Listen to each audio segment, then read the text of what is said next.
It says connecting. It's probably going to work. This is the fun part. You don't know when I start, so I could have started like 10 minutes ago. And then nobody knows. I mean, that's fair. Anyway, hello everybody. Welcome to the Church of Chonkwij podcast. My name is DrNiggle, and welcome to the Church of Chonkwij podcast. This has been a fantastic start off. I'm joined tonight by Kosen, Masami, OmegaConstruct, and Zero Burn. Leetness sadly could not be with us this evening because, as per several weeks ago, he had an allergic reaction which resulted in him getting into the hospital and his buttocks being inflated to an abnormal size.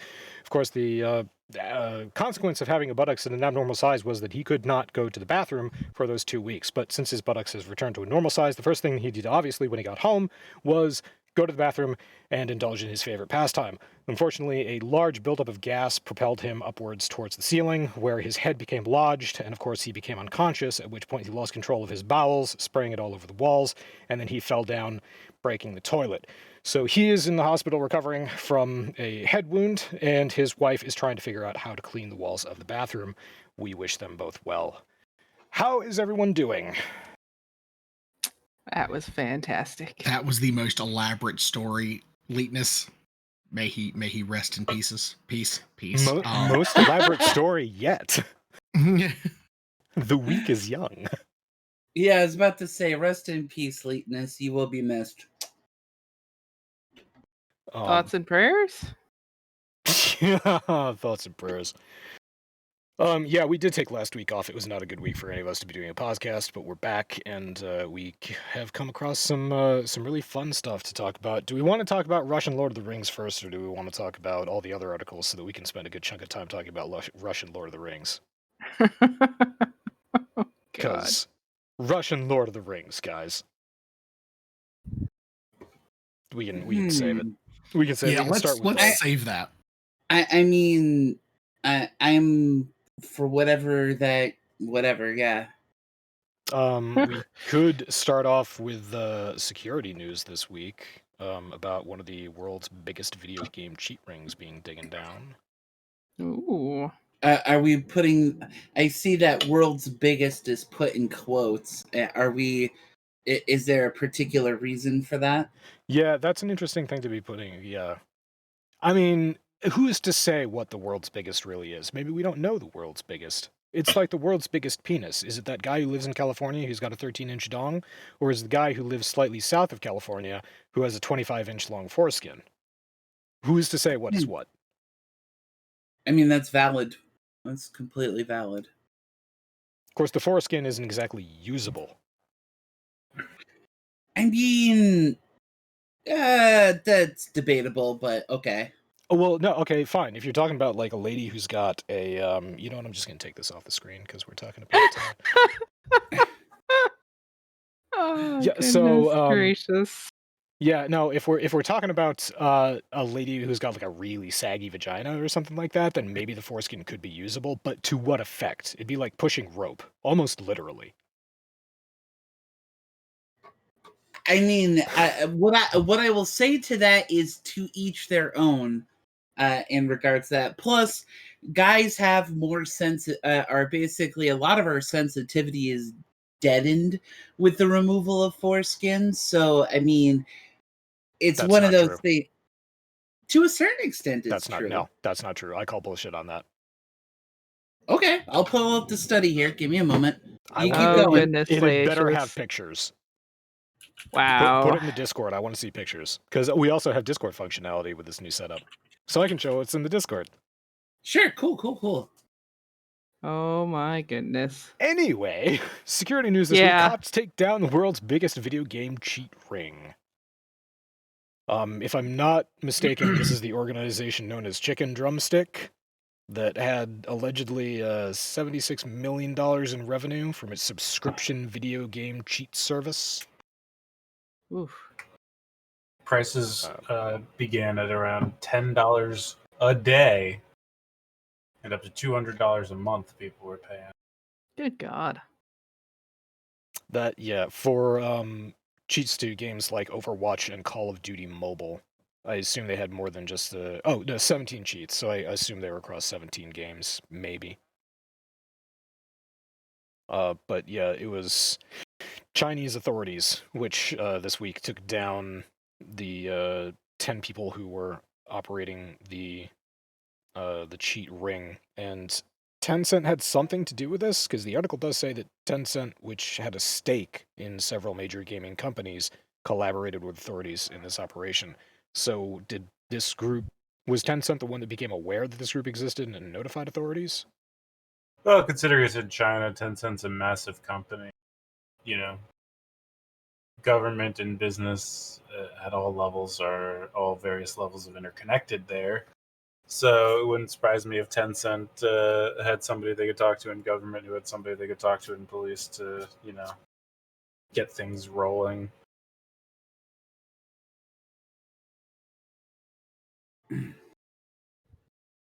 What about That makes a fair Tencent? amount What of are they sense. doing? Kosen, that's not a penis study. That's about Apex Legends. Silly Oh. man. No. Here. I'm currently looking at the study read at this moment in time. Basically, there were 2 studies done. There was one that was done by a woman by the name of Jennifer Bosono from the Queen's University in Ontario, Canada, who basically was looking at penile sensitivity in various locations on the penis. And basically her big thing is that circumcision does not reduce penis sensitivity.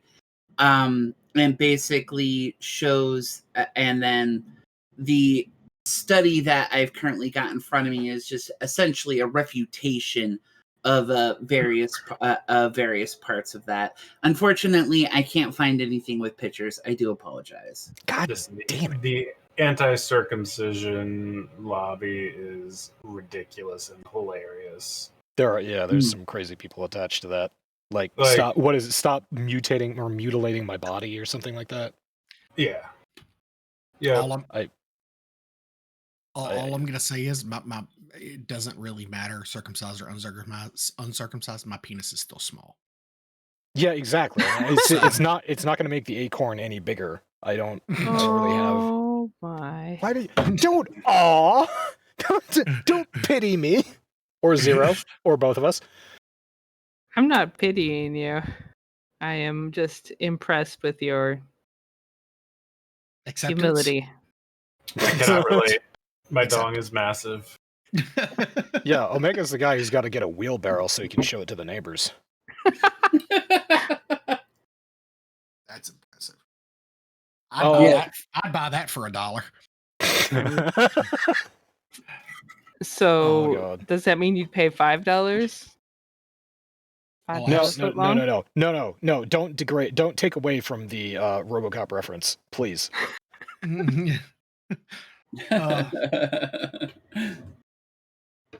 the words of one of the South's greatest exports, the John Boy and Billy Big Show. Hey, big man, let me hold $1. Are you serious? Absolutely, 100%. That's how they go out. That's how they go off air every single day. That's almost as good as our penis. Almost as good.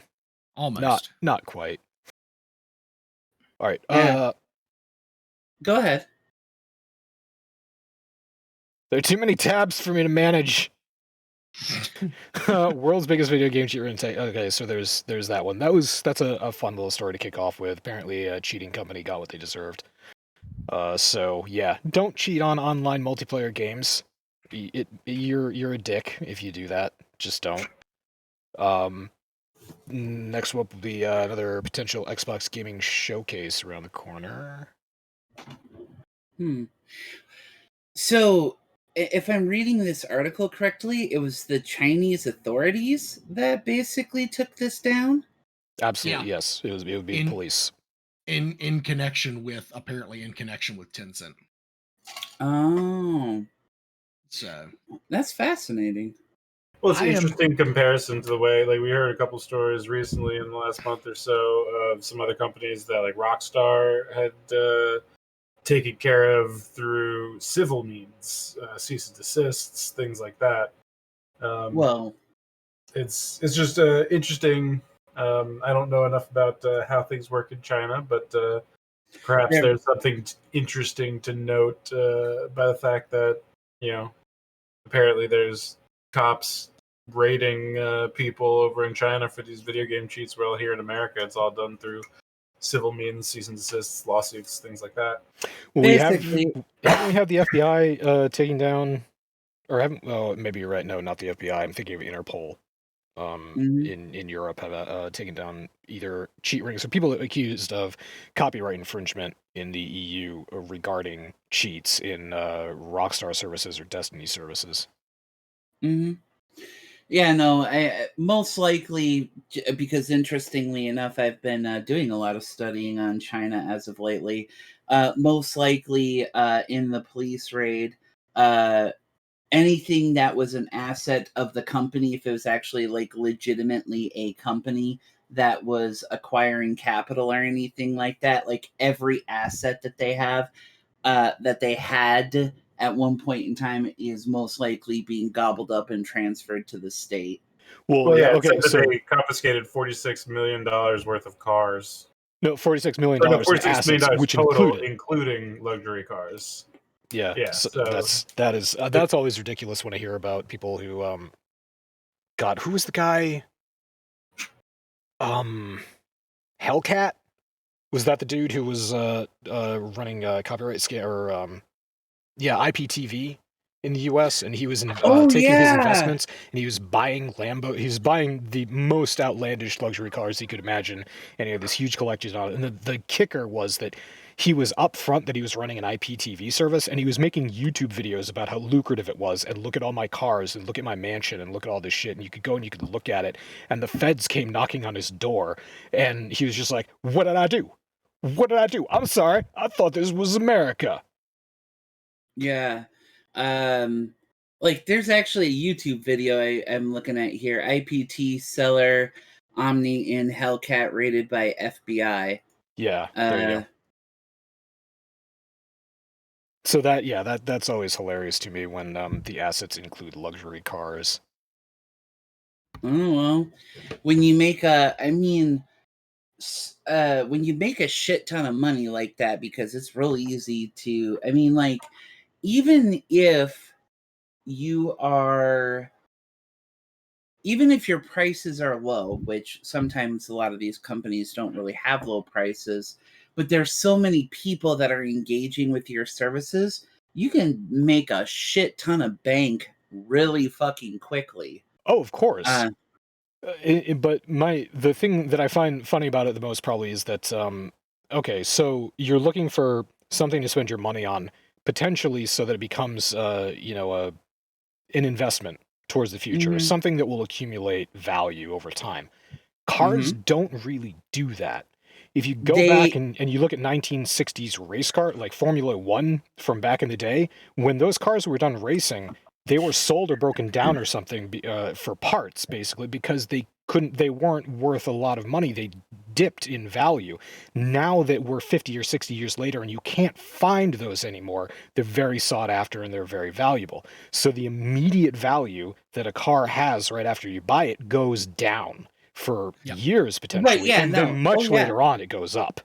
The The second that you drive a vehicle off a car lot, it loses roughly 50% of the value. There's also Right. the fact.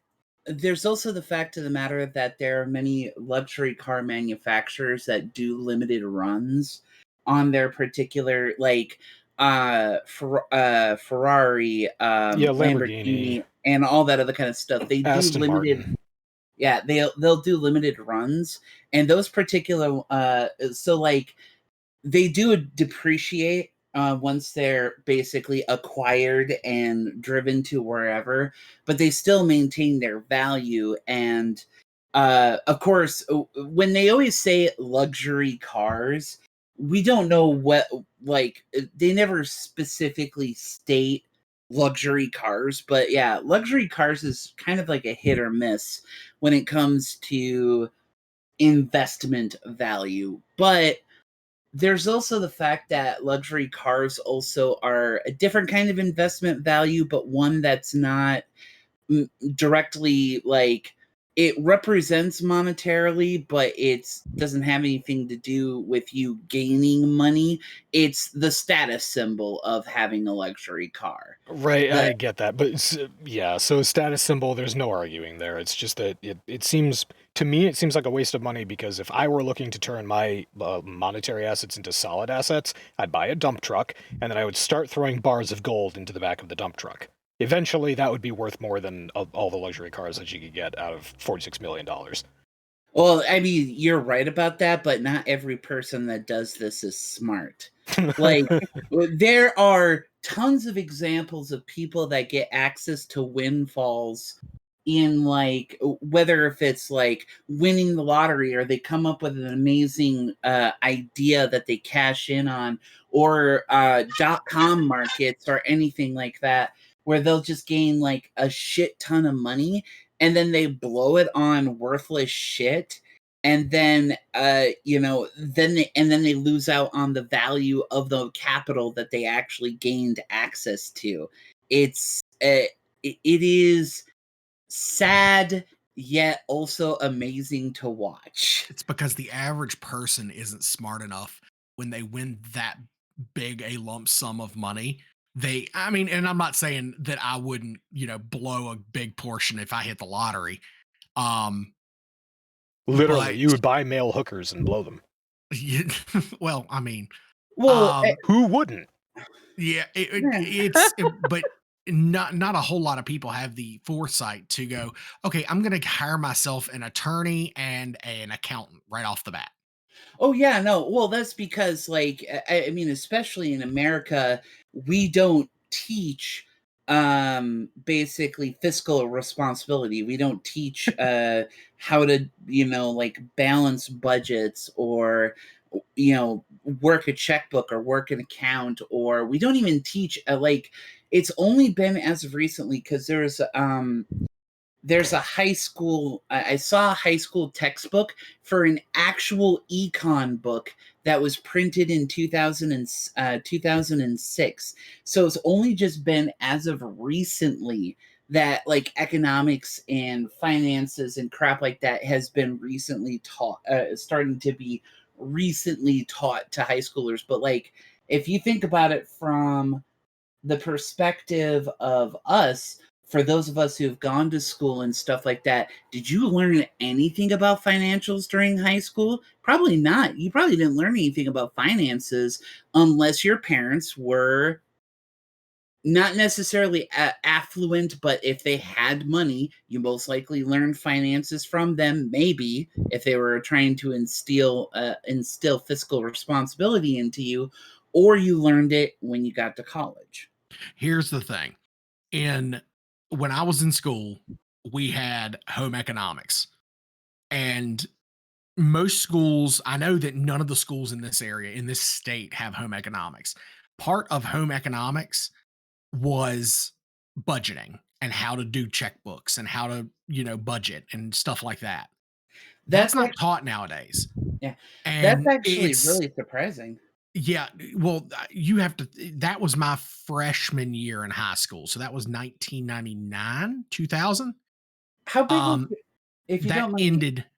ended in 2001. They dropped home ec from the curriculum in 2001 to right. Yeah, 2001, 2002. I got a quick question for you. First off, how big was the town that you were living in? Was it like multiple high schools, or were you in a town with a single high school? Or So where I live, the town that I grew up in, the city that I grew up in, is a very small city. Four elementary schools, one that fed into one middle school that fed into one high school. oh, that's kinda- However, we are surrounded by the greater Roanoke area, which is Roanoke City and Roanoke County, which has two ah, high schools, 17 elementary schools, um, I think four middle schools and three high schools in total, three or four high right, schools in total. That doesn't include the private schools because we've got Roanoke Catholic, yeah, um, we've got Roanoke Catholic, we've got North Cross, Christian school, and we've got a couple of private private locations. But anyway, it's one of those things where back to the point at hand, it's a matter of making sure that you know how to manage said money when that money comes to you. I did not learn any financial responsibility until I met my wife, and her father sat me down and literally we went over everything. Nice. I had my identity stolen when I was 18 years old, and I am still recovering, and I'm 36.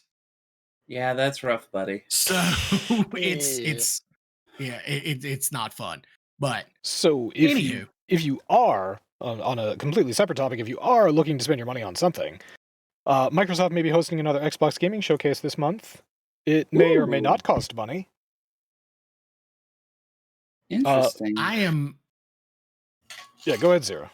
I'm very interested in this because, of course, they're going to be showing a lot more things from Bethesda. I'm hoping that they show more on Outriders because I don't know much about that game, but it looks interesting. So, speaking of Outriders, it's kind of had a shaky start so far. I'm very glad that I did not jump into it on day one because they've been having nothing but server problems. But from what it looks like, they have a actual single-player campaign mode for the game, and then they have a co-op mode. So, I mean, the co-op mode looks really, really fun, but for the most part, I mean, if you just want to pick it up for its single-player experience, it does have that. Silas is in the chat, by the way. He says buy no game on day one. Yeah, I'm kind of the same thing.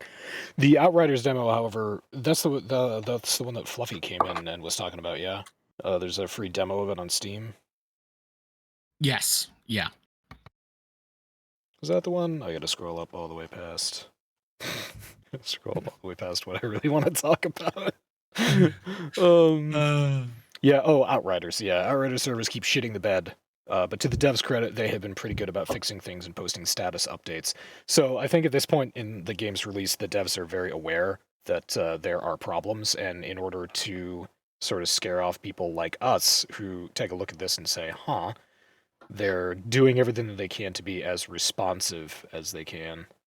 But yeah, Fluffy obviously likes it, and I downloaded the demo, which is 22 gigs. So eventually I am going to take a peek at that. It is the only problem is that it is another game that requires constant online, no matter if you're playing single player or co-op. So that's a thing. Yeah, I'm thinking about checking it out after about a month or so, just to kind of give it a time to smooth out, because not only are there the issues that they're having with their servers, but there's minor technical glitches and crap like that, and giving a chance like a month to smooth out might be just the best, at least for my own sense of or my own sense in regards to that. But regardless of the fact, though, I'm actually really interested in the Xbox Gaming Showcase because I'm actually thinking about signing up for the free, 1 month or whatever for the Xbox Game Pass to check that out, because I've been kind of cycling through what they have available, and they got some really good stuff on there, especially now that they've added Bethesda and stuff like that on there.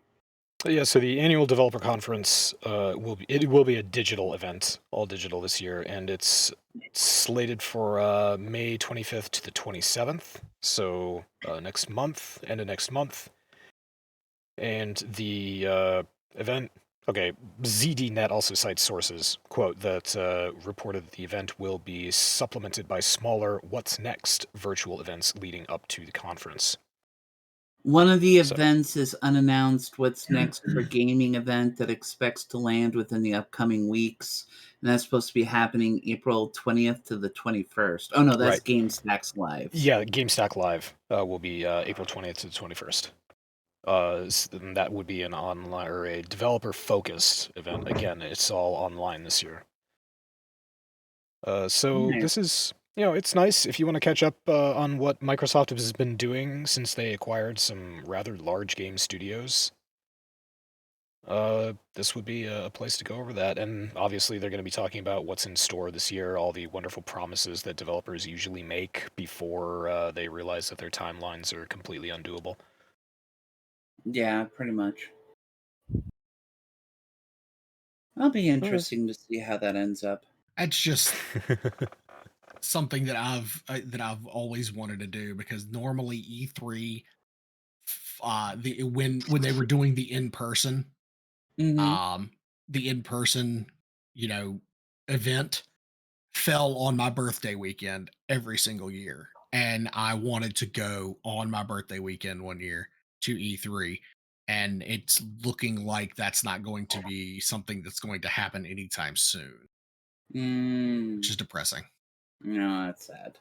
Yeah, such is life. It's okay. I'm gonna make it to New York Comic Con, so that's Oh, that would be Oh super boy, fun. who are you going to dress up as? um Silent Bob. There we go. That works. Yeah, you could do. Well, you're gonna have. All right, no, sorry.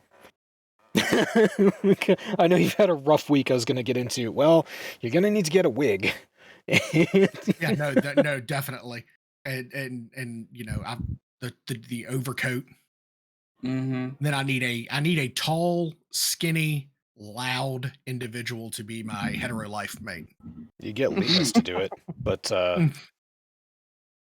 He might still Yeah. be in the hospital. exactly. There you go. Rest in peace.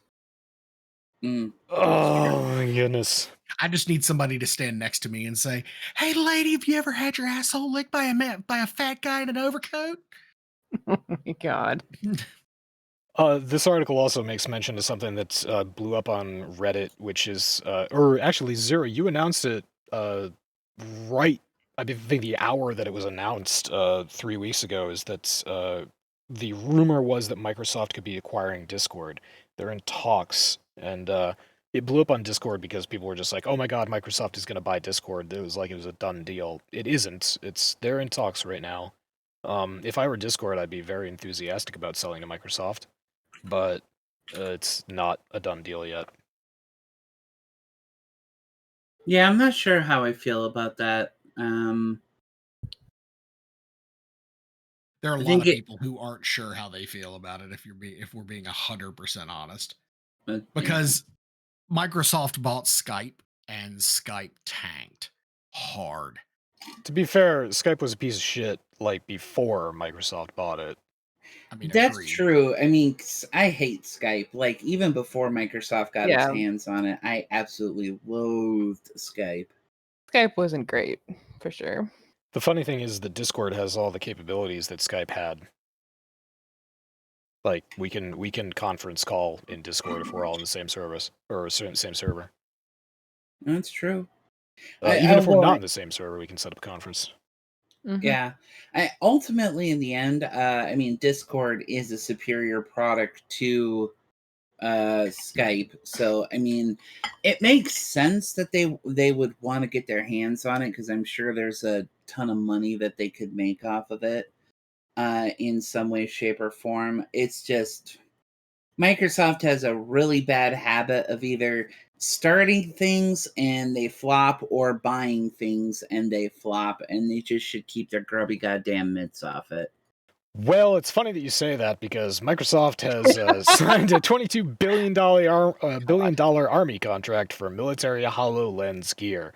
So this is augmented reality headsets that are being sold to the army for, I don't know, training purposes, or I guess in a live combat scenario to enhance situational awareness. This is kind of futuristic, I suppose. It looks silly, but it could be pretty fucking cool. But yeah, that's Microsoft getting in bed with the DoD. Is this the first? Yay, government. Is this the first time that they've actually done a military contract, or?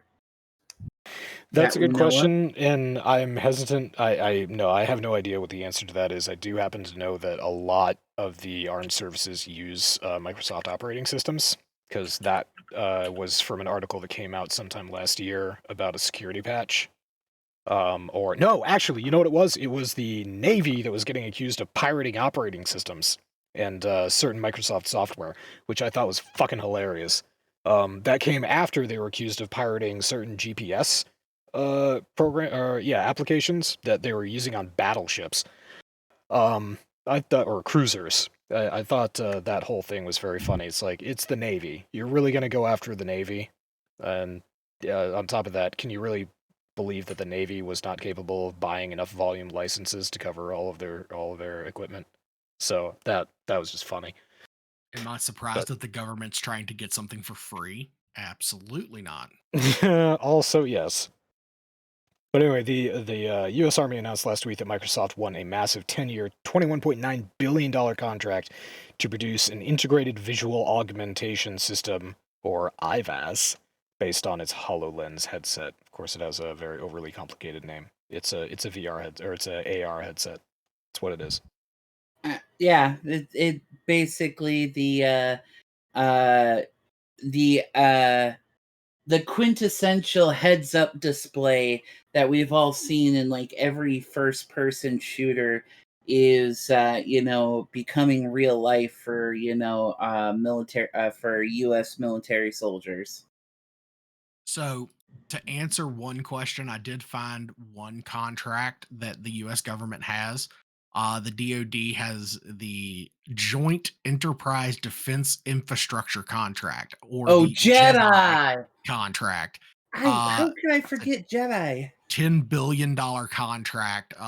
Companies interested in the right. contract are Amazon, Google, Microsoft, Oracle, and is it RainCloud? REAN? Yeah. Which is part of Hitachi. Mm-hmm. Yeah, I Oh my totally goodness. forgot about Jedi. Jedi is a really interesting project. The further on in the article, March 31st tweet, Microsoft company president Brad Smith pointed to Microsoft's history of work with the military. Quote, "We are longtime supporters of the U.S. Department of Defense and the U.S. Army's effort to modernize the U.S. military through advanced technology." That's pretty much it. They definitely, through Jedi and through just basic applications on military computers and all the rest of that, they definitely have history. I can't point to anything entirely specific, but thank you for that reminder that Jedi is a thing. Oh, well, I mean, that's, it's not surprising, to be absolutely honest.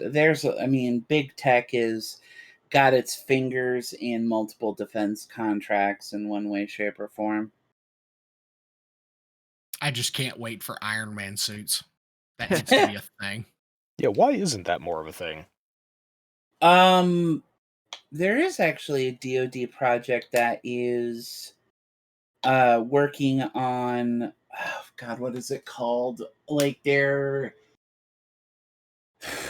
it's essentially they're not full on Iron Man suits, but they are basically augmented exosuits that soldiers would wear basically over whatever their combat gear is, that would provide various benefits, basically like adding additional armor, basically attachable detachable weapons, enhanced reflexes, enhanced strength, and different things like that.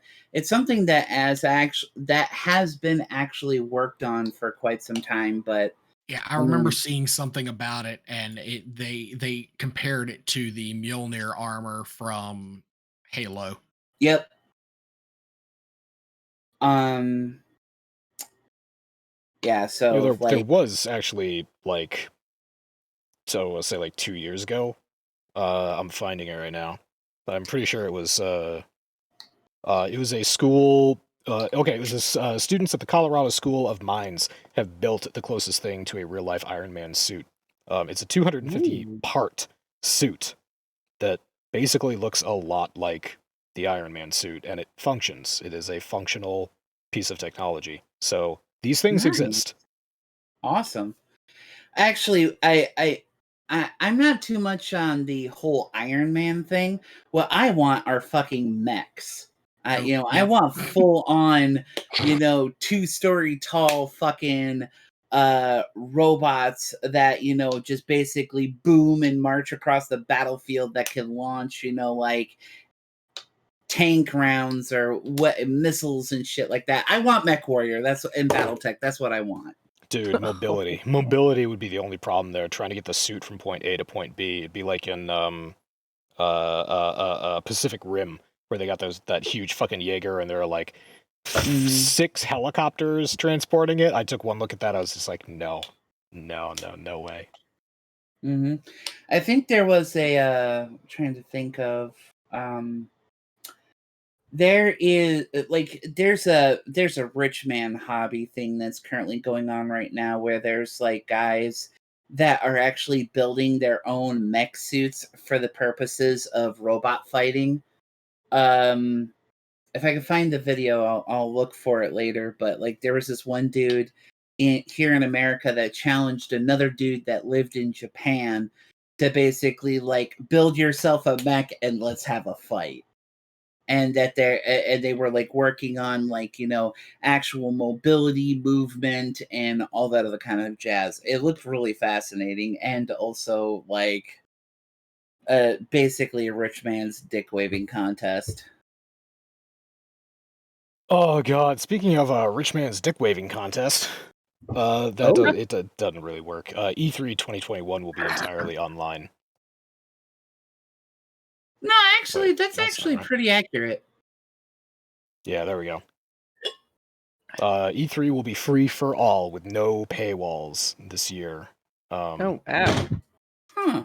So it'll be a free event for all attendees, and I don't see the date right off the bat. Is there any particular? I mean, that's cool and all, but have they actually stated the reasoning why that they're making it free? It'll be entirely digital, quote, because of the ongoing COVID-19 pandemic. Well, I mean, yeah, that's understandable that they're making it completely digital, but why remove the paywall? I mean, like Blizzard and a bunch of other companies that are doing online digital stuff like this are still making people pay. What's different about what E3 is doing? June 15th through June 17th. So it starts on my birthday and runs 2 days.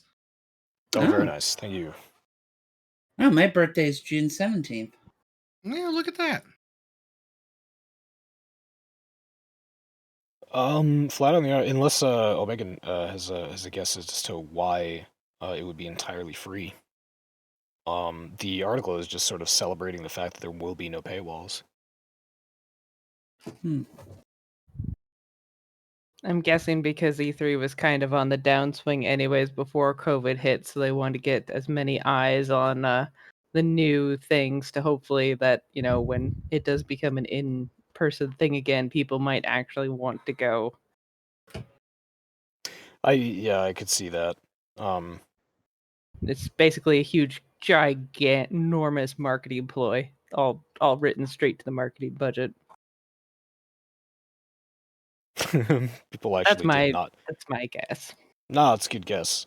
People actually didn't believe that there wouldn't be any paywalls. So VGC's Andy Robinson, the author of the original port, reiterated the validity of his sources on Twitter. He just had to specifically come out and say, "Yeah, it's for real. It's free for everyone." So, you know what's hilarious about this entire thing? For years,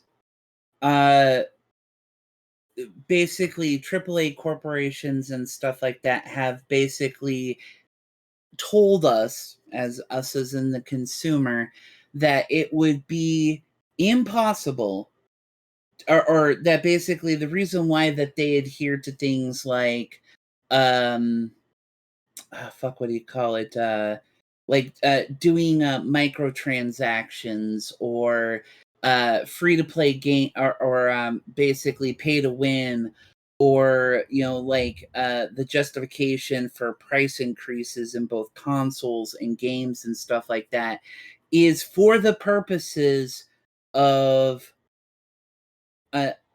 basically doing marketing campaigns that they've been doing, for their games, and not just at E3, but just like a ton of other places like that. And then of course, then making people pay to get into those places on top of like all the additional money that they're making people shell out through their games and stuff like that. I find this absolutely fucking hilarious. I mean, I'm glad. I mean, like, hopefully this will breathe some life back into E3, and because I mean, those events are actually really cool. I mean, like the showing off of new games, new consoles, and stuff like that.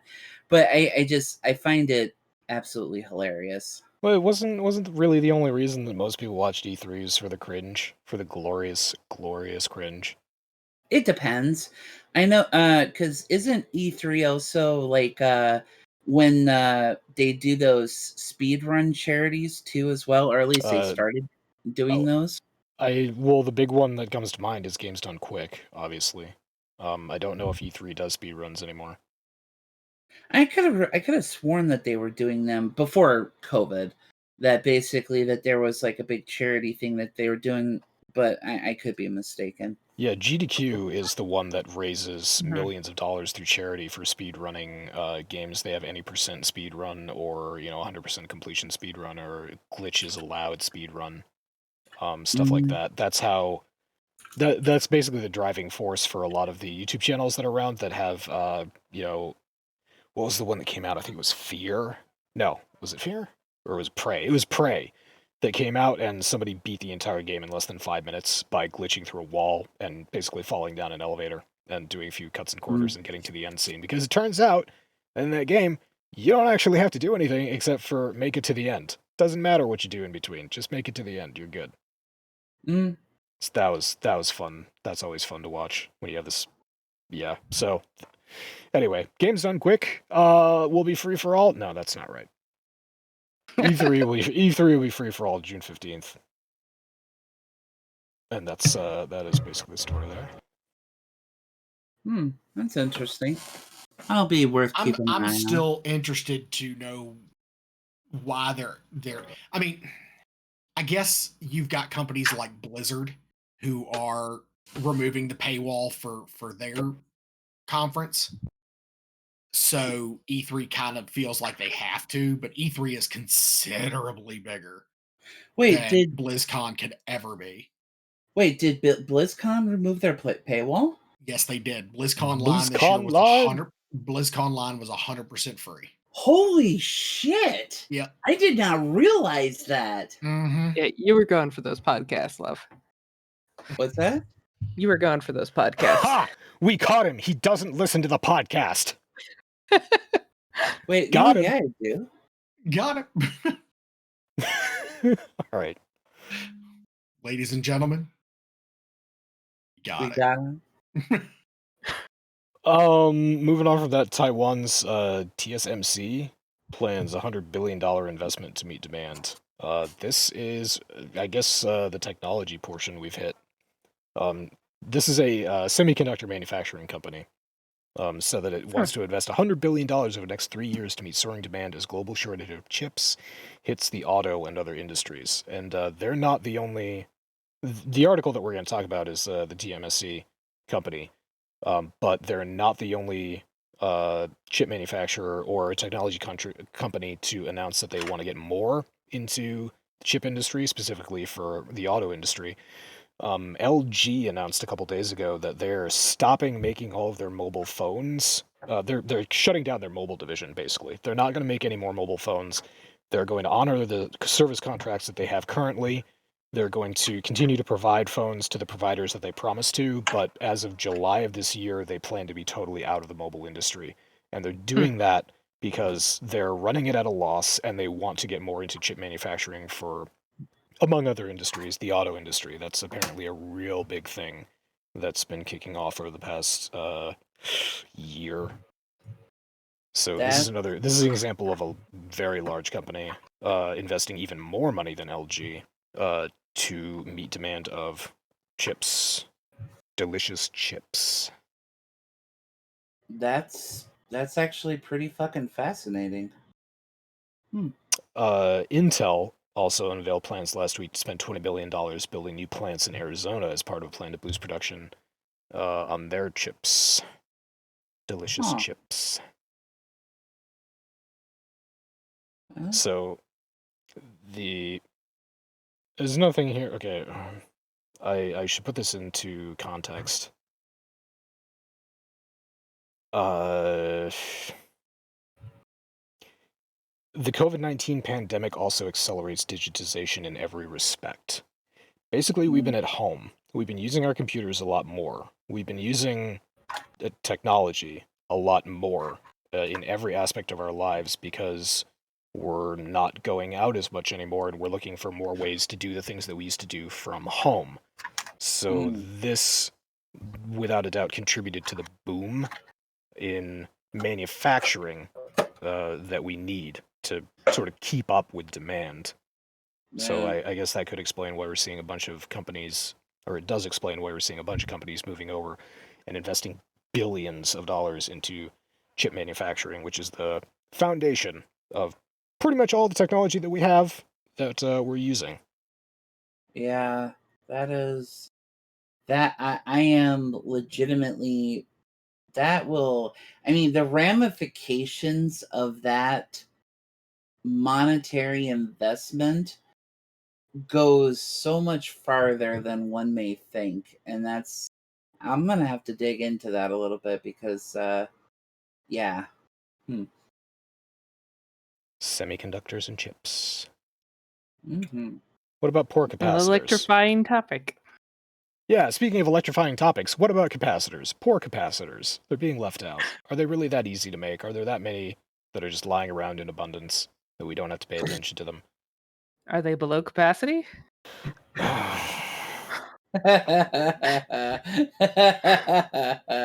Y'all deserve that one. I mean, you did kind of set me up for it, so... My testicles receded into my body. Wouldn't be the first time I've made them do that. Yeah, thanks. You gave me a whole channel to that purpose, for fuck's sake. I renamed one of the Discord channels to Pun Hub. Yeah, just because Yep. Masami kept on spamming in it. Yeah, so now, God help you, it's yours. She said, God help all of us.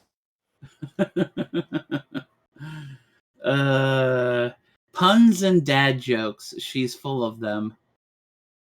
The dad jokes are pretty, 100%. the dad jokes are pretty rad. I am above capacity on those. Let's see. Wait, hang on. Masami's full of stepdad? Wait, what? Is that what I heard? Oh! Ooh. Well, speaking of stepdads, Witcher Season 2 is wrapped. that was so bad. Oh my God, look at Henry Cavill. He's got a slate and he looks so happy. Mm-hmm. Jesus Christ, what is with the leather armor with the buff, the six-pack attached to it, all the rest of that? I have no idea. It's kind of ridiculous, I'm not gonna lie. But that's the same armor that he had in Season 1, so I mean... Oh, is it? Yeah. All right, Also, it's been a while. where the fuck have you been for the last 30 years of video game and anime design with boob armor and various other forms? Like, Have I ever complained about boob armor on a lady? No, the answer is no. Never. The one thing that he did do, though, Henry Cavill, I am not going to be able to find whether this was a tweet or an article, that it's something that he said in an interview. Basically, he said that he got more jacked than he'd ever been in his life to play Superman, and that he was like, that was too much. I'm not doing that anymore. Like, I'm just, I'm going to be me. So I think it's just the sign of a true man to say, I was totally ripped, but you know what? I was too ripped. So I'm going to tone it down. That's what I love I- about him. I'm reading that as him subtly saying that he did a bunch of steroids for Superman, but he didn't need to for The Witcher. Perhaps. Well, I mean, there's also the fact that actors that do bodybuilding in order to maintain a particular physique for their roles also do a lot of dehydration, because when you're dehydrated and low on water, you lose that water fat basically around your muscles too, that just kind of tightens everything up and just kind of makes those muscles pop even more. And that can be very damaging to your body, because you're basically dehydrating yourself and not drinking any fucking water, like for long ass periods of time, which is just not healthy at all. Yeah, for a I good mean, example of that, go and take a look at Sylvester Stallone in the later Rocky movies. You can tell that he's been doing that, and then Sylvester Stallone when he started doing the Invincible movies, all the water bulge is gone. He is just muscular and veiny. Mm-hmm. But anyway, yeah, Witcher season 2. There was an interesting, and getting to the point of what bodybuilders do to kind of make the muscles more pronounced. There's actually the show, I think it's 911 on Fox. They did an episode where there was a bodybuilder at the beach who had dehydrated himself to the point where his entire body just locked up. Got so dehydrated that his entire body just cramped and locked up. This is the thing. Oh God, nope. I can barely handle a cramp in the middle of the night when I my leg gets stretched in the wrong position. Mm-hmm. Couldn't imagine my entire body doing that. Of course, my body's 90% fat, so I think most of us on this podcast will join you in that definition. Oh, it looks like Cavill took a minor injury on set while blasting through a gauntlet. Involving swinging axes. 20 foot high in a tree canopy. Yeah, couldn't imagine how you managed to injure yourself during that kind of stunt. Yeah. Yeah. Yeah. So anyway, filming has wrapped. But we still are waiting to know when season 2 will actually come out. Is this a Netflix thing? Yeah, it's Netflix. Yeah, exactly. Okay, so I can't remember.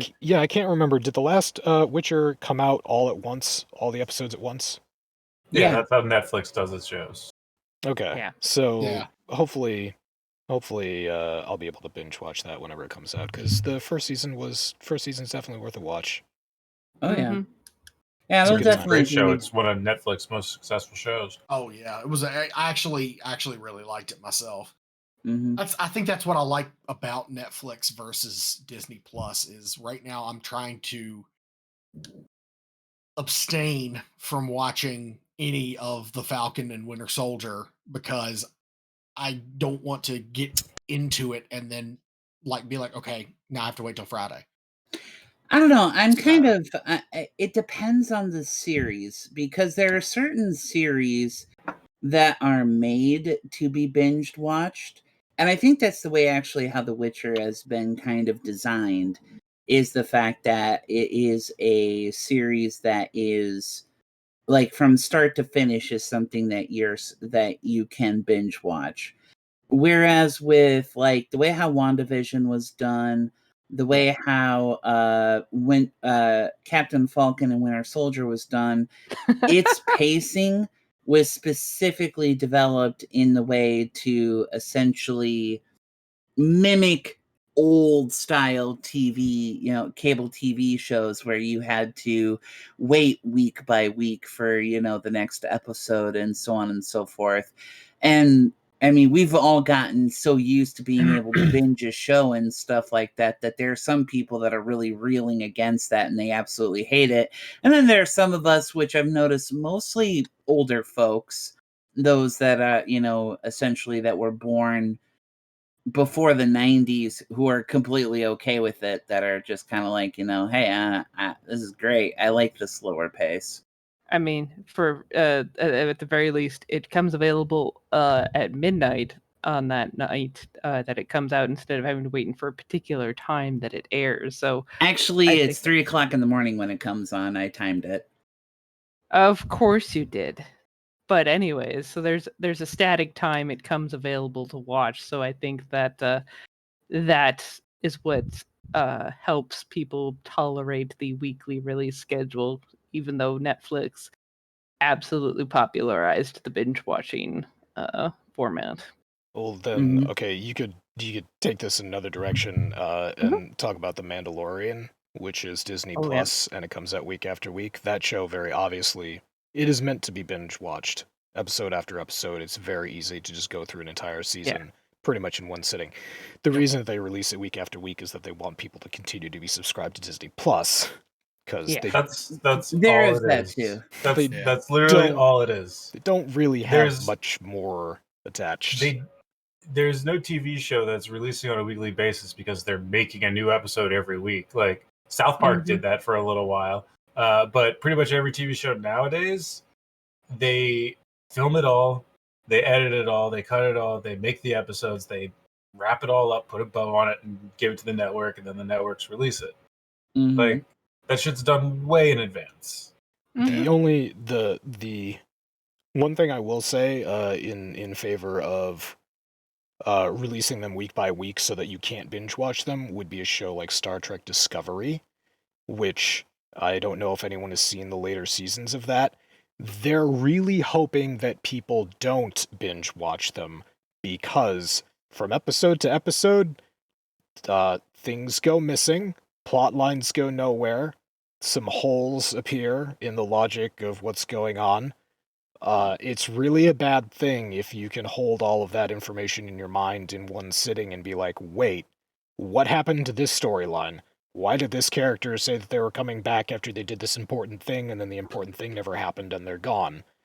So, some shows that have kind of shitty writing still depend on the week-to-week format, but that's an exception to the rule here.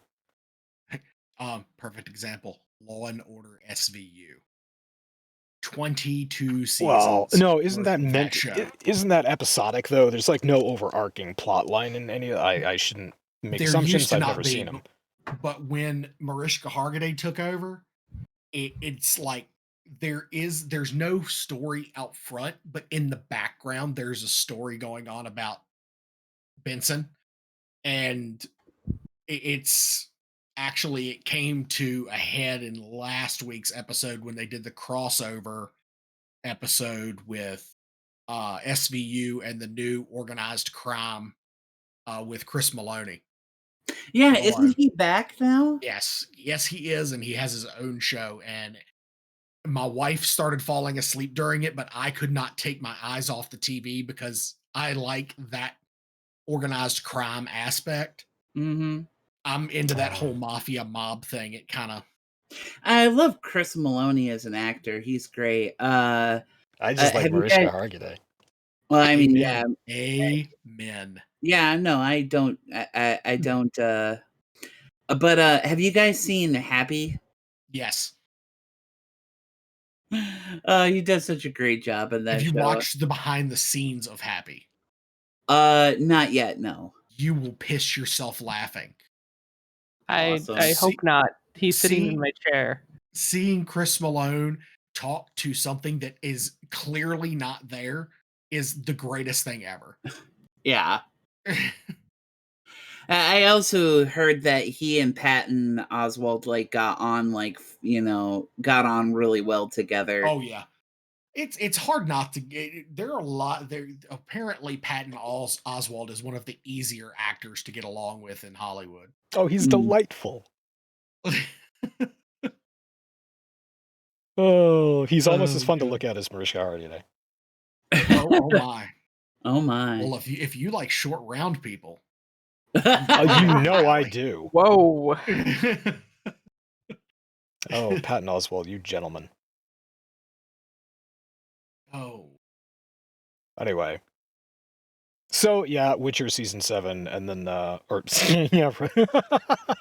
Witcher Season 2, And we can move on to Cyberpunk 2077. For our ongoing weekly talkings about with the Cyberpunk world, Cyberpunk 2077 expansions are still in development. CD Projekt Red confirms. So they're working on it, guys. Ooh. Huh. I still haven't gotten it in my head that I want to buy this game. So specifically, the article's subtext or subheadline would be: the studio said yesterday that it's reconsidering Cyberpunk's multiplayer, but planned expansions and DLC are still moving forward. So reconsidering in this context means that they're considering chopping it. That makes sense. Yeah, honestly, I just don't know whether or not if it'd be worth it for them to expand into a multiplayer. Yeah, Which just I make mean, the single Kind player of a good. shame. Yeah. I was looking forward to there being maybe a co-op aspect, but Yeah. that could have been wishful, or it could have been wishing for too much. Well, I mean, Yeah. it really all depends on what they think of as multiplayer, too. I mean, co-op could still be a thing. There's no like PvP aspect. I don't know. I think the like I don't think that Cyberpunk 2077 could have done something on the same line as like say GTA or Red Dead Redemption. I just don't think that the format of this game and how it works fits within that particular um in that particular type of online play. If they were going to do an online component for Cyberpunk 2077, at that point you're almost moving into the same, like, I would almost go so far as to say like almost Destiny to a certain extent. Like not exactly like Destiny, but like the similar genre. I would say maybe. I don't know. It's the only other thing I could think of is if they actually turned it into a massive multiplayer online, like say for instance, like WoW or something along those lines. But they've tried city-based massive multiplayer onlines and like City of Heroes and all that other kind of stuff, and those games failed hilariously bad in the past. The DC massive multiplayer online also like tried to go in that particular direction too as well and did not do very well. So yeah, Oh, you mean DC Universe Online? yeah, that one. The game that is still active, even though its player base is probably the most toxic player base on the face of the planet. Probably. I mean, like that. If they were gonna go for a massive multiplayer element for Cyberpunk, that would be the direction I would suspect that they could go in. But I just past experience and past trends have just kind of shot that particular idea down, I think, and I just don't think that they want to like make that investment, especially with how poorly we had our start with Cyberpunk 2077 with all of the glitches and the bugs and all the bullshit that, kind of started with this. CD Projekt Red's like, yeah, I think that if we went that route, we would be promising too much, and then there would be no excuse for them to basically be like to push that blame off onto something else. That they would fuck that up too bad.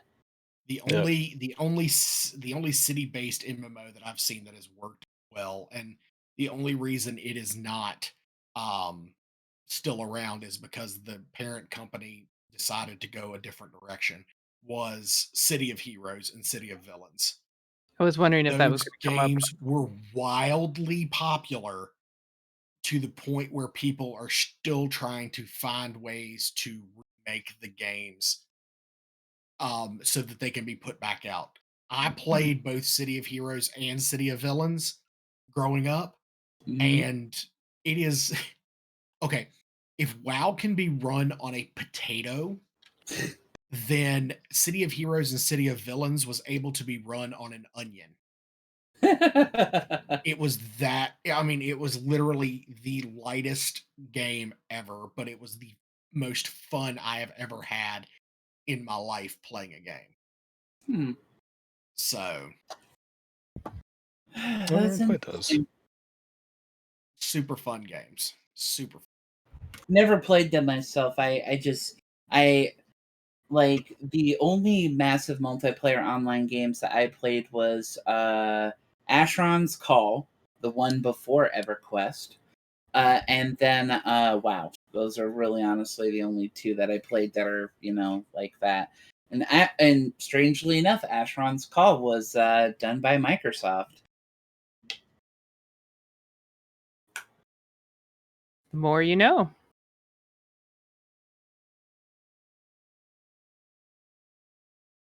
Oh, so what's next on the list? Well, we kind of skipped over the trailer for Space Jam. Oh God, yeah, we did. I actually watched it and I'm interested. I don't think it'll be as good as the original Space Jam, but that's just because I'm a huge Michael Jordan fan. I think it looks pretty fucking great, and I like that it doesn't at all look like a remake or like it's conceptually it is a famous basketball player involved in cartoons, but it looks like it is not at all going to just be like remaking the plot of the original one with LeBron. Like it's looks like it's going to be its own entire movie with its own story and ideas and stuff. I'm actually kind of excited for it. I think it looks like it's going to be pretty hilarious, entertaining, cheesy in all the ways you would expect it to be. Oh yeah, no, the comedy looks really great. And probably be that like awesome, but also a little bad, but in like part of the way that makes it awesome. That's what I'm banking on. Yeah. I mean, I just looking at the trailer, it does look like it's going to be a good movie, and I agree with you, Omega, that it doesn't look like they are going to step on the legacy of the original movie. That they're kind of doing their own thing. I just love the fact that Don Cheadle is playing the quote-unquote villain. Yeah, that's amazing. That part really tickled me. Yeah, Don Cheadle, dude. Don Cheadle is the man. Yeah, no, he's there's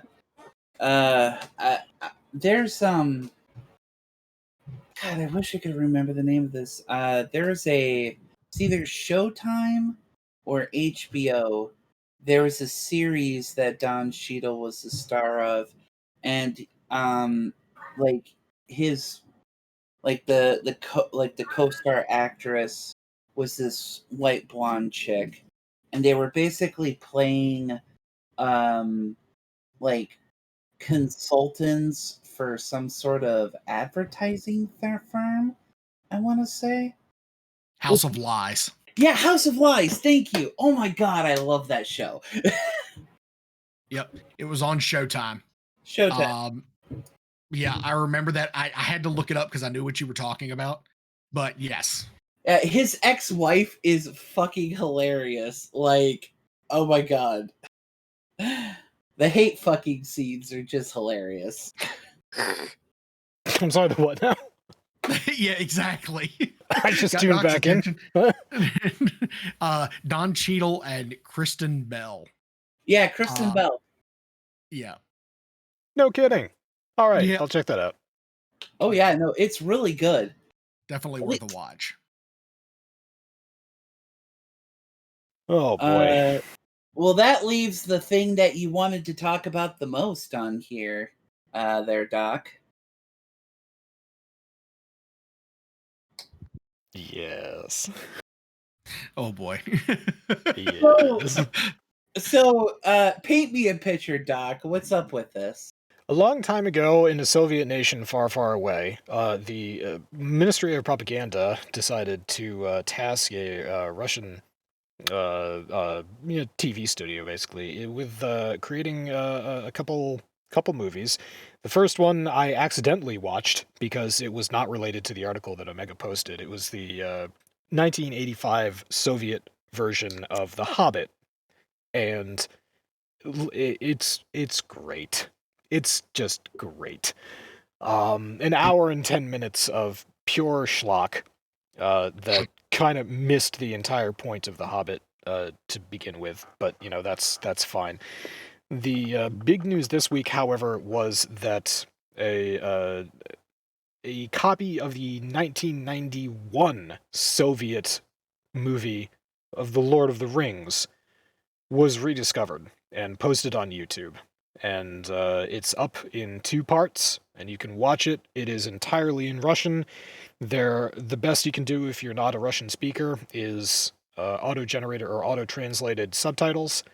And if this is your first time watching The Hobbit or Lord of the Rings, you're gonna have a bad time.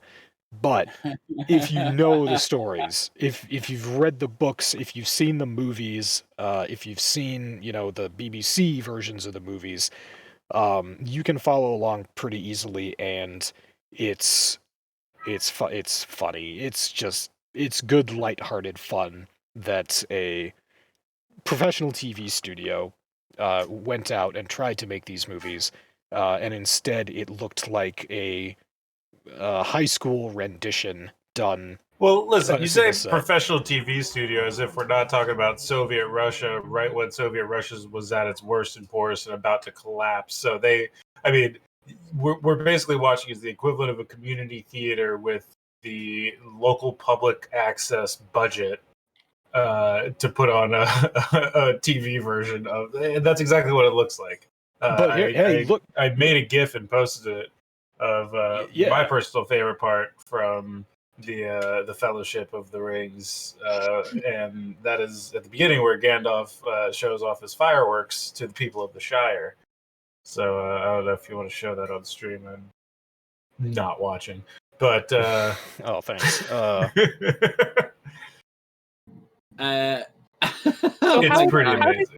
How did I you just guys... watched the little clip that is on the Guardian article. Wow. I'm just gonna put this on in the background. I'm gonna put the Hobbits dancing at Bilbo's 111th birthday.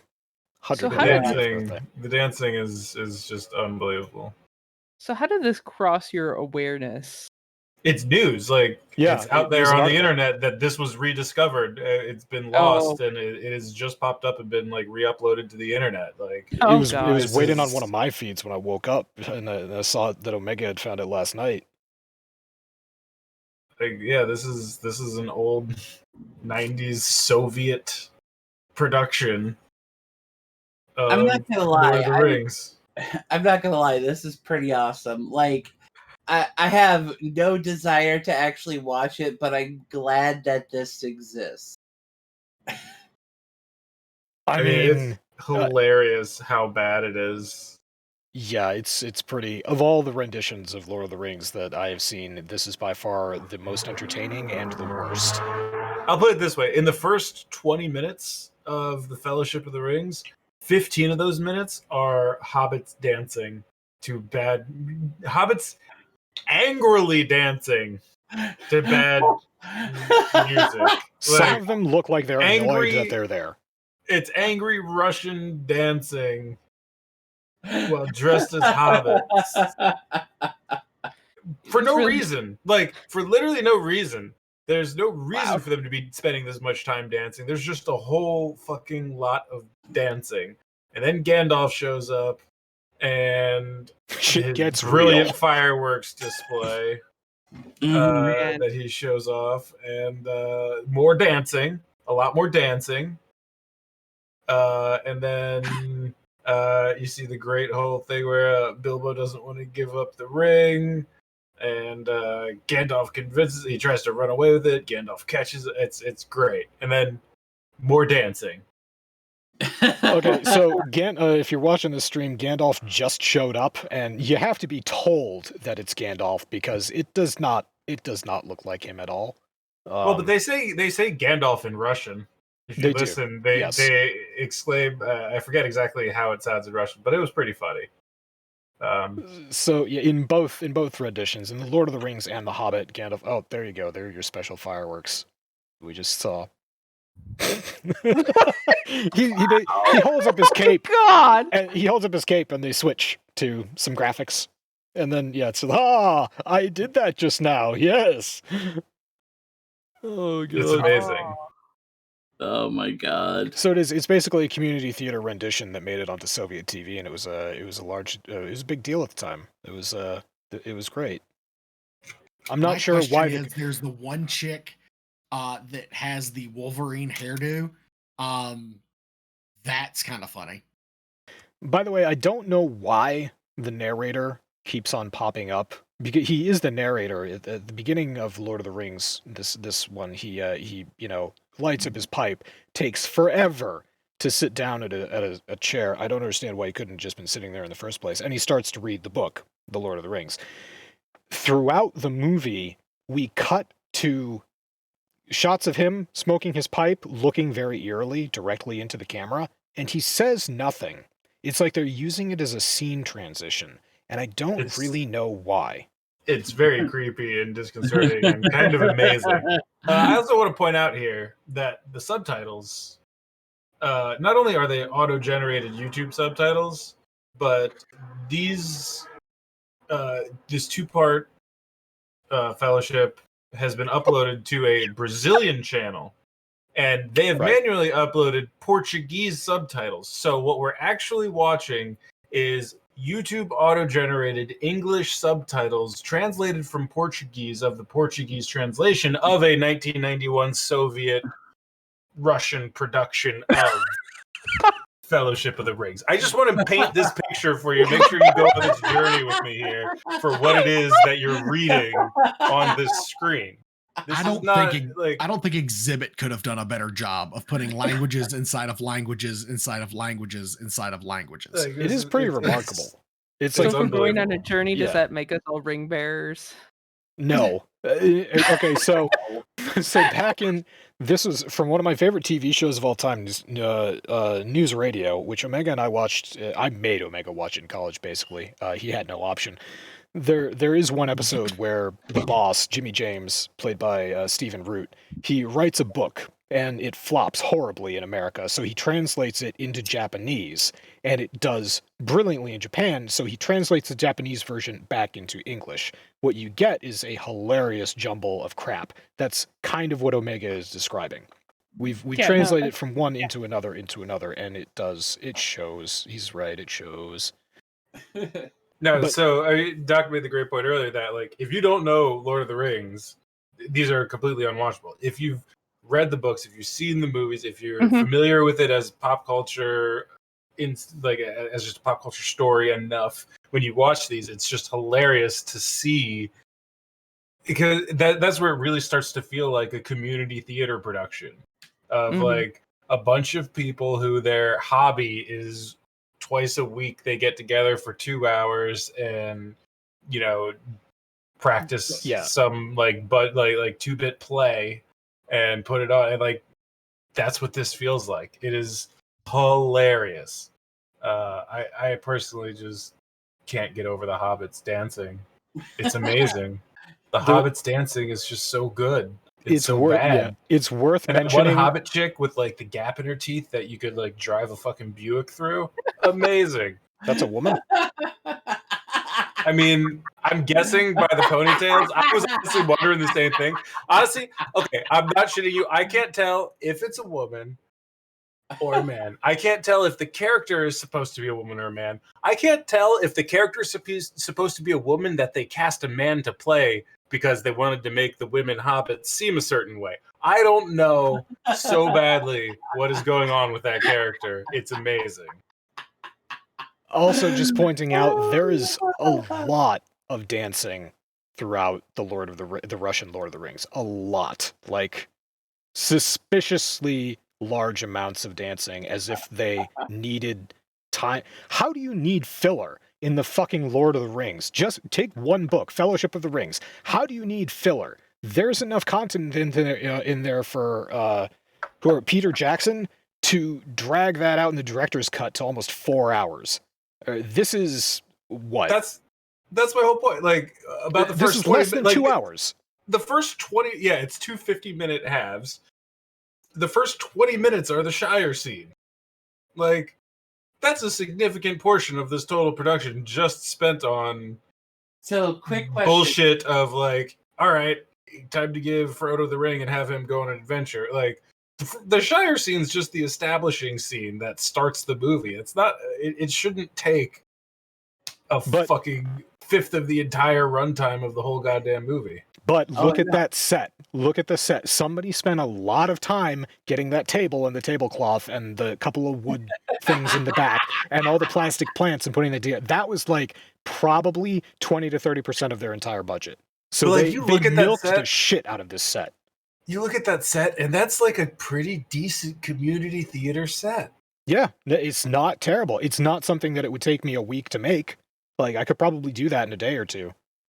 So, But- did the Russian version of The Lord of the Rings have Tom Bombadil in it? Believe it or not, I'm pretty sure that they do. To be fair, I can't tell because the subtitles aren't really good at introducing a lot of the characters. Google often hears a name like Peregrine Took and assumes that it's Croatian and tries to translate it. That's amazing. So yeah, there are more hobbits than there should be, so I'm assuming that Tom Bombadil is in there. Okay. There have also been a few times when you're watching where the subtitles will just stay on the same line for like 30 seconds. Yes, that's also a thing. Also, it's funny right now, we're watching Bilbo drop the ring into an envelope. It is actually a golden ring. At the beginning of this movie, when we're getting close-ups of the ring and the writing on the inside of it, I'm pretty sure it's a piece of cardboard that has gold tinfoil just wrapped around it, and somebody wrote just regular writing on the inside of it.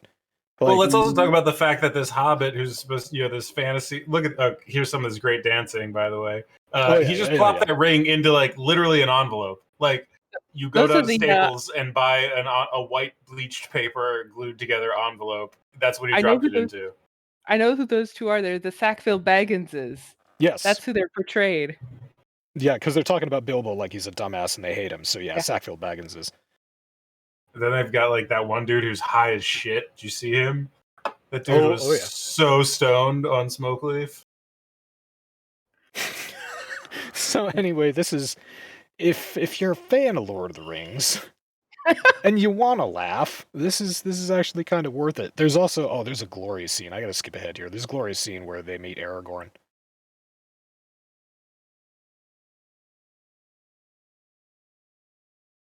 Actually, I just want to put the creepy narrator up on screen for a little longer. No, thank you. Just look at I think it's supposed to be comforting. I think it's supposed to be like a fatherly figure who you feel comfortable around, but maybe for Russians. The fact that like the just the lighting and the framing is so bad. The fact that like the beard is lost in shadow and he kind of gets this like disembodied levitating head kind of look to him. Story of Gollum. What the hell? Yeah, that's the abridged story of Gollum, which, by the way, I found. Take a look at that Gollum. Take a look at this Gollum. I think the two are pretty remarkably close.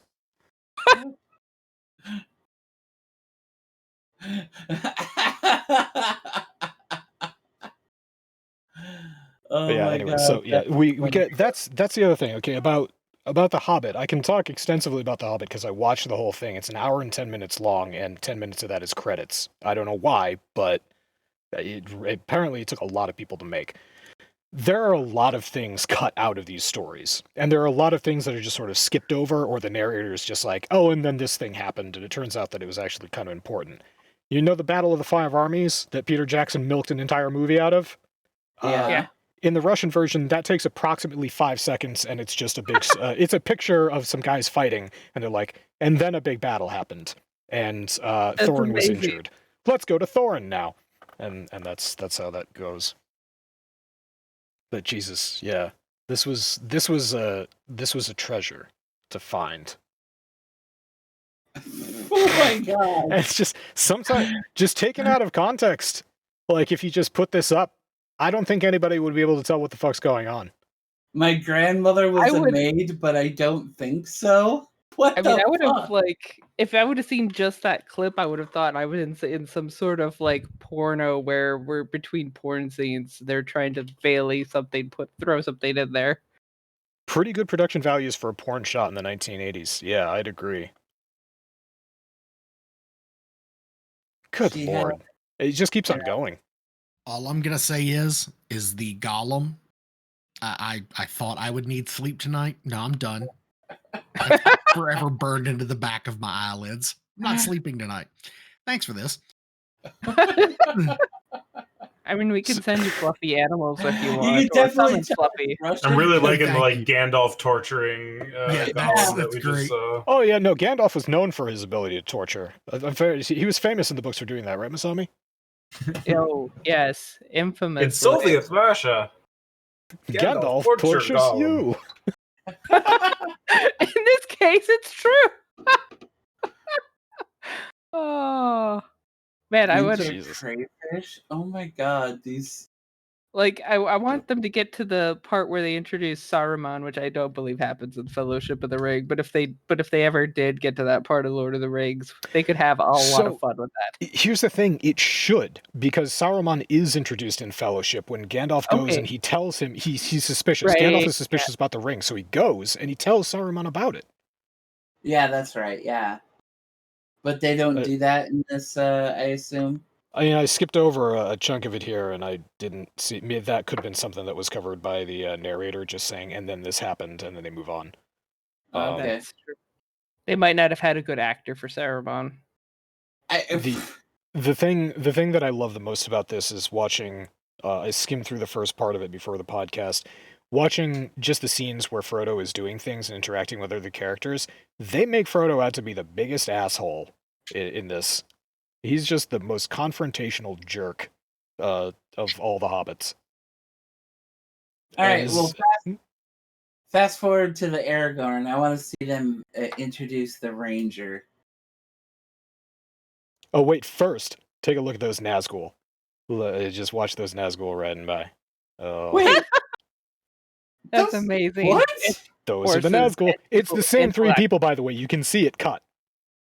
Yeah, and one of them looks really small. One of them is a lady. Yeah, there were close-ups on their faces earlier. Okay, all right. Let's go through here. I'm going to find you. For some reason, their cloaks just look. I see Jawas. I see Jawas riding horses. That's exactly what I was thinking. The shape of those cloaks, it's Jawas riding horses. 100%. The problem with this is that it is not told in a linear fashion. It's like the hobbits are on this journey and they're remembering things that they did along the way. So, finding specific plot points is harder than you'd think. I mean, that's fair. Apparently, though, we do have a gathering of all the wizards. Just gonna guess that's definitely the hobbits, but it would be funny if those were the wrong colored wizards. I mean, that's the fuck. Don't ask questions. Don't ask questions, just go with it. There's no point asking questions at this point. Everyone who is attached to this has probably been killed by the Soviet state before it collapsed. I will say, I think the real tragedy here is that the fall of the Soviet Union cut short production on the later installments of this brilliant production. But I also want to state that some of the facial hair that we are witnessing in this is downright epic. There have been a few instances, like the mutton chops on some of these men. Yeah, no, that's quite frankly staggering. Okay, I found it. Aragorn is actually in part 2. They've got here. They're reading the map, and yeah. So, Frodo is about to be the biggest asshole in the world, but in the meantime, we have these other hobbits who are obviously the same age as Frodo, who is only 33. By the way, he's 33. Look at that gorgeous 50-year-old, 33-year-old.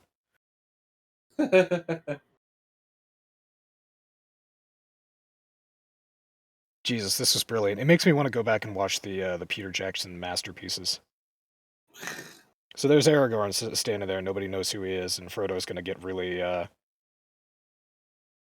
he's going to get really, really up in Aragorn's face in a minute. The Wow, dude he in the just hood. looks like he's got a stick up his ass. Jesus. Yeah, he does look like very much got to stick up his ass. This is exactly how I remember Elijah Wood's portrayal. Whoa. You remember when Frodo manhandled Aragorn? Yeah. I mean, vividly, clearly. Like, what the hell? Oh, now they're all friends. Yes, I pulled down my my cloak, and you revealed my form unto you. Surely now I am trustworthy. Jesus Christ. I mean, I understand movies gotta move, but... okay, so guys coming in warning them right now that the Nazgul are in town, and guess what happens next, everyone who knows the story? Somebody gonna get stabbed. Pillows! Pillows everywhere! And not in the fun. Oh, okay. What the? This is a community theater production of let's stuff things under the beds to make it look like we're sleeping there. I'm pretty sure we could put together a better production of Lord of the Rings. Yeah, I could probably do it with a la South Park. I could do it with cardboard cutouts and construction paper. Bet. Hey, Let's do this. Whose house are we meeting at? I was gonna say we could probably do. Whoa, horses! I'm sure I could. I'm sure I could make The horses Jawas happy. are angry. Look, it's the 9 Nazgul. Jawas are angry. The Jawas Jawas have are- arrived on their ponies. Oh God, there's that creepy narrator again. Good lord. This is Yeah, it's just perspective. That's actually just a bunch of Jawas riding like miniature horses. Oh God. What is the function of the... I don't understand the function of the narrator other than just cutting out things that were too difficult to shoot. Well, that's actually kind of funny because isn't technically the narrator for the combination of Bilbo, Frodo, and Sam? Yeah, so basically- you cut out, but yeah, you're exactly right. The Lord of the Rings in the book, there's a book called Lord of the Rings, and that's what we're reading from. And it was written by Frodo when he came back to the Shire. And in the book, it was after they fought off the ghost of Saruman, who had taken over the Shire. They didn't put that in the movie. That stormy sky is really high quality. The Oh amount, my the amount. gosh. Okay, so back in 1991, I don't think that it was called green screening. I'm pretty sure it was called color separation. So the amount of color separation in this movie is fantastic. Look at that. They got detail around his hair. That's crazy. I'm not sure where he's supposed to be right now or what's going on, but I think he's supposed to be like hiding from this Nazgul, if I remember correctly. Either that or he's bargaining with it. Oh no, He's- he's oh no, a okay, chef. he was right that he was standing right next to them. And now he fell asleep in the Oh, clouds. it's a scene from Weathertop is basically what yeah, they're it's- doing. Yeah, well, it's the supposed to weird be. clouds in the background were when he has the ring on. Yeah. Oh, okay, that makes more sense. All right, so he got stabbed with the Because that's Bilbo when he got blade. stabbed. That's when he got stabbed by the Nazgul, right? Yes, he had the ring went on, in- and he was he trying put the to ring run. on, went invisible. He trying to run, and they stabbed him. So Yep. that's what's happening. Because they could see through that shit. So that's what that background stormy sky is representing, is him in that, the ethereal plane, as it were. And now, as is canon, they all ran away. Brave, brave Sir Robin. Brave ran away. Bravely bold Sir Robin. His head smashed in and his heart cut out and his liver removed and his bowels unplugged and his nostrils raped and his bottom burnt off and his penis. Yep. So now, okay, so we've skipped over the whole part where Aragorn had to find Kingsfoil, or Aragorn asked Sam to find Kingsfoil, and they stabilized him, ran away from the Nazgul, and wound up in Rivendell. Never mind any of that. So yeah, they're just, they move right along, and Gandalf is here again. Wow. Jesus Christ. So yeah, this was the gem that Omega posted in the Discord earlier today, which led down a rabbit hole of all the Soviet productions of Tolkien's works. And next time we really should talk about The Hobbit, because that's a whole thing in itself as well. I'm sure it is. Sure, why not? Wait until you see how they did Smaug. No, I no. Did they just wanna dress see a him person grow. up in a dragon suit? All I'm going to say is that it would be more believable if they got juvenile Benedict Cumberbatch on set. That would be more believable than what they did. What the fuck? It was 1985. I'm sure he was alive. Probably a child. Oh god. All right. Please, someone put us out of our misery. Yeah, pretty much. All right. So that's enough of that. Thank you, everybody, for joining us on the Church of Chonkwij podcast. It's been a blast. Next week, our critique of Russian Lord of the Rings will continue. But until then, yeah, everybody have a great week, and we'll catch you guys around. Yeah. Penis. Zero, you can't take us out. It's my goddamn stream. I can't take you out of your channel. Mine! Alright, anyway.